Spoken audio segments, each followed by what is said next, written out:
here, starting with the players and Coach Graham and the other coaches. It was fun. We could have won a few more, but it was gratifying. I visited with Herm twice, very gracious, really good man. I just looked at a couple of things going on right now in my life, and I had to make a decision that I probably wasn't going to be able to stay here. And I told him this morning, I wished him well, and I will always be a Sun Devil fan. I will pull for these kids in this program. I think it's in good hands, and just very appreciative to all of them. Well, what influenced this decision primarily? You know, just some personal things that I'm going through right now, and just you know, the timing and the commitment. I'm not through coaching. It's just gonna. It's probably not gonna be here for the time being. You mentioned about your health issues. Is that part of it? Yeah, a little bit. I'm gonna be okay, but it's you know, at the time, and you know, Herm's putting the staff together, and he needs total concentration right now.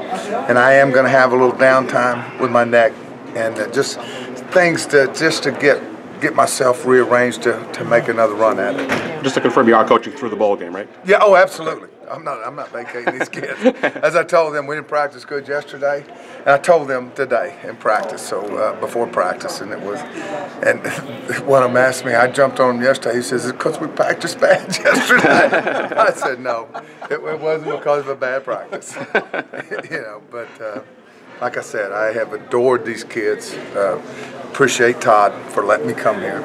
It is, like I said, it's a unique place. It's a great place, and I'm just very thankful. If this is your last, What will you remember most from your year at Arizona State? You know, just going in. You think about this. Nobody ever had us pick for any bowls. You know, and then obviously the Washington game, the Oregon game, the Arizona game. You know, those were great wins, great fans. Just the experience, and of course these kids. That's what it's about. You know, it just as I told them today, I said that I've developed a bunch of lifelong relationships, and just feel very fortunate. Coach, you indicated you're not done coaching yet. Any plans for what's next in the future for you? Excuse me? You indicated you're not done coaching. Any plans for what's next? You know, I think once I get this stuff done, yeah, I think there'll be some opportunities out there. Your conversations with Herm, you know, he offered me a job. Yes, right. He was very gracious. Right. Yes, and he's a good man. You know, I'm just you're going to see that. He's a good man, football guy. I love my conversations with him. You know, it just I wish it, and I told him this. I just wish it was at another time in my life, unfortunately, it's not. So was it difficult for you, or how much contemplation or conversations with your family went into this? As I told Mark, the one word that comes to mind is anguished. So this was a personal decision by far. Yes, it was anguished that I really thought early on I could, you know, and it was anguish. I mean, like I said, you get attached to these things, and I see a future. You know, it's like I told Herm, I see these kids get better and better.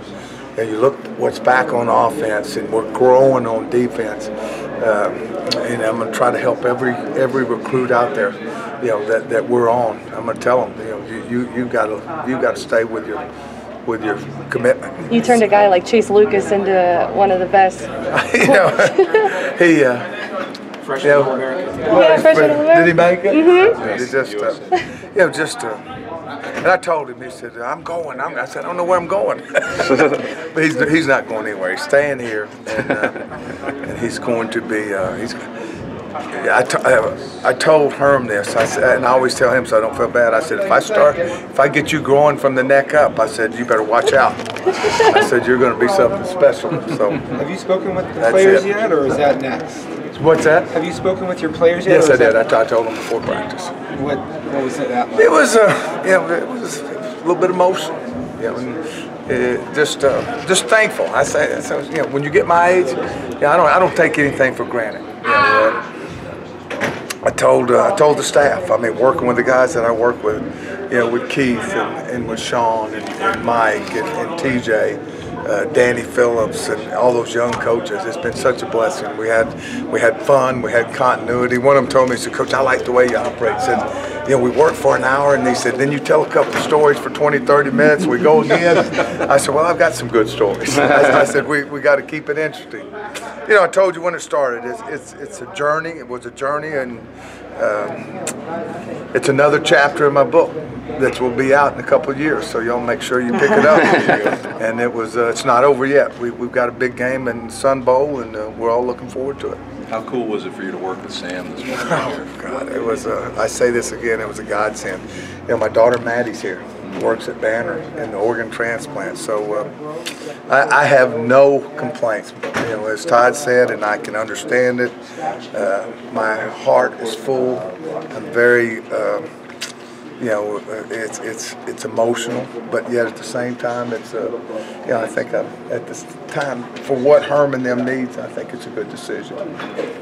It must have felt gratifying to you, though, that he was interested in having you stay. No question, he's a good man. I mean, I mean, when I say this, he was so gracious, and we talked ball, and there's no doubt I could work for him. None. I mean, he's a football guy.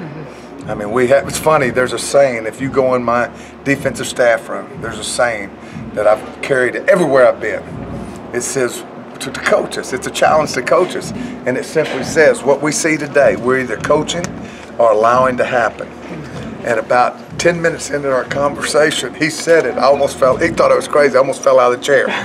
I said, "You're gonna walk down with me tomorrow." I said, "I'm gonna tell you how much we're alike. You know, we're the same age, we grew up in the same era."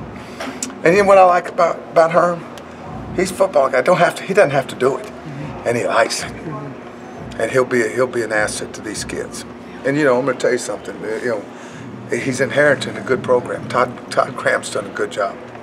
Todd Graham has, you know, you look at these records. Some of these guys getting hired. You know what Todd's done here is phenomenal. Can I ask you a football question? Absolutely. Some thoughts on North Carolina State and what will be the challenges, Phil, for your defense? You know, they're multi-dimensional. They run the ball. The local kid that's quarterback is outstanding. He's really a good player. He throws the ball, got a nice touch on the ball. He's a talented guy. And, you know, you can tell he plays with confidence. And so that's the challenge we'll have, is to try to make him, you know, predictable. You know, which never changes. They have a big offensive line, and they're very. You know, Todd pointed out an interesting deal. They protect the ball second mode. We're number one protecting the ball, and they're number two. So you really got to do some things special to get the takeaways. And you know, as you can tell, takeaways are big. You go back to the big games we won, we were able to do that. Thank you, Coach. Thank you, guys. All right.